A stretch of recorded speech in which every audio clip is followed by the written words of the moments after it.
This table has 4 columns. First is for serial number, second is for the property, third is for physisorption, and last is for chemisorption. So, at serial number 1, we have the property delta H. For physical adsorption, its value, as we have already seen, is about minus 20 kilojoule per mole.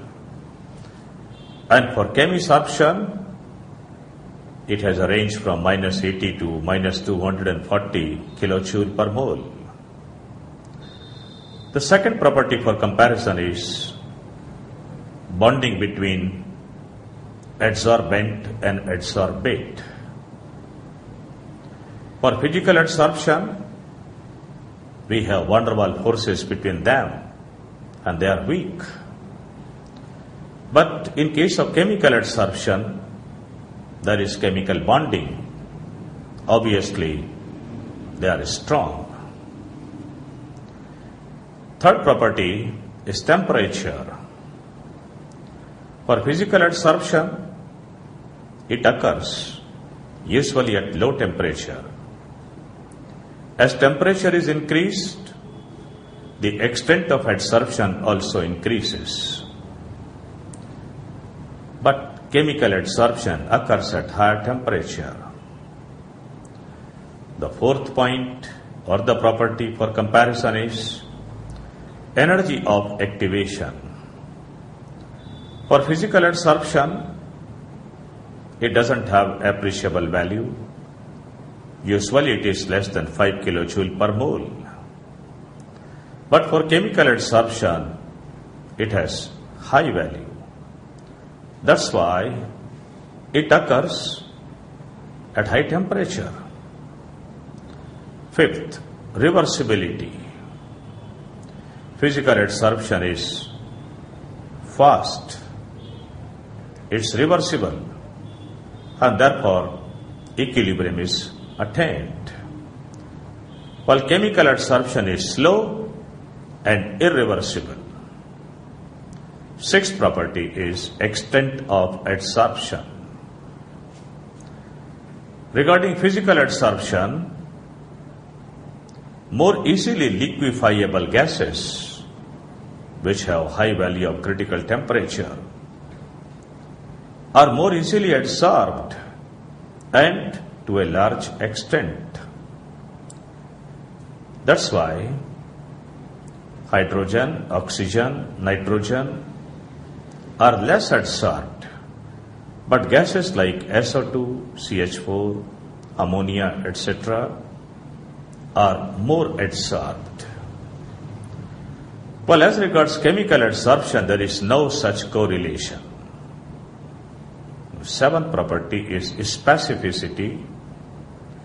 Physical adsorption is not specific, but chemical adsorption is highly specific. It occurs only when there is a possibility of chemical bonding.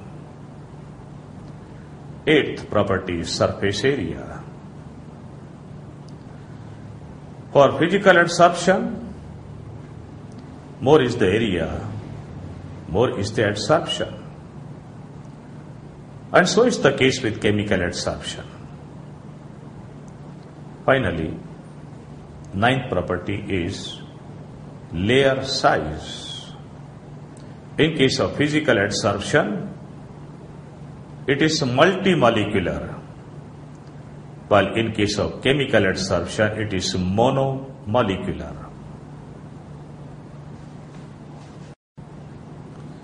Let us now go through some examples of adsorptions. Number 1, N2 gas is physisorbed on iron surface at 83 Kelvin, but no adsorption takes place at room temperature. And at 773 Kelvin or above, N2 is chemisorbed on iron surface has nitrogen atoms. Second, Adsorption of O2 gas on tungsten surface forms a stable film, but this film is not normal oxide of tungsten. It has a different composition. Similarly, oxygen gas is adsorbed on silver or gold, hydrogen gas on nickel, carbon monoxide on tungsten, etc. Third, bromine and iodine are adsorbed on silica shale. Fourth, air becomes dry in presence of silica shale because moisture, that is H2O molecules of the air, get adsorbed on silica shale. Fifth, benzene is adsorbed on Fe2O3. Sixth, aqueous solutions of raw sugar are decolorized by passing them through beds of animal charcoal. Seventh, litmus solution becomes colorless when shaken with charcoal.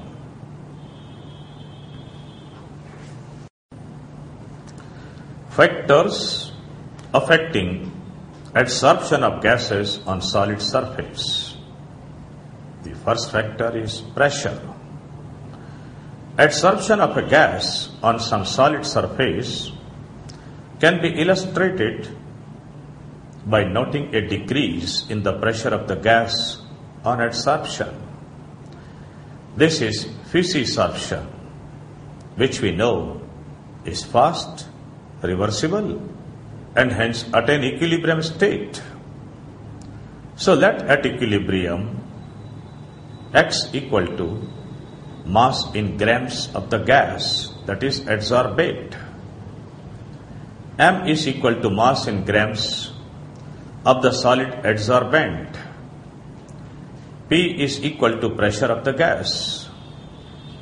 Then X by M is called extent of adsorption, that is mass in grams of the gas adsorbed per gram of the adsorbent. Freundlich adsorption isotherm. It deals with adsorption of gas. According to it, X by M is equal to K into P to the power 1 upon N at constant temperature and moderate pressure. Mark it as equation number 1. Here K and N are constants depending on the nature of adsorbate and adsorbent, both at a particular temperature.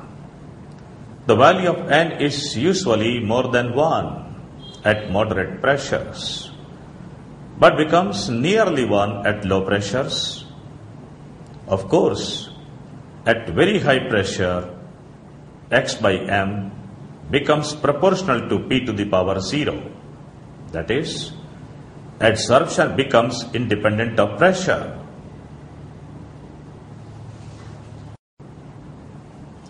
Thus, if a graph be plotted between X by M and pressure P at some constant temperature, then it comes out to be as shown below. Since the curve is obtained at constant temperature, hence it is known as adsorption isotherm. It is clear from the above figure that X upon M increases with increase of P. But since N is more than 1, therefore X upon M does not increase as rapidly as P. Well, now taking logarithms on both sides of the equation number 1, we get log X by M equal to log K plus 1 upon N log P. Mark it as equation number 2. This represents an equation of a straight line. Hence, if a graph be plotted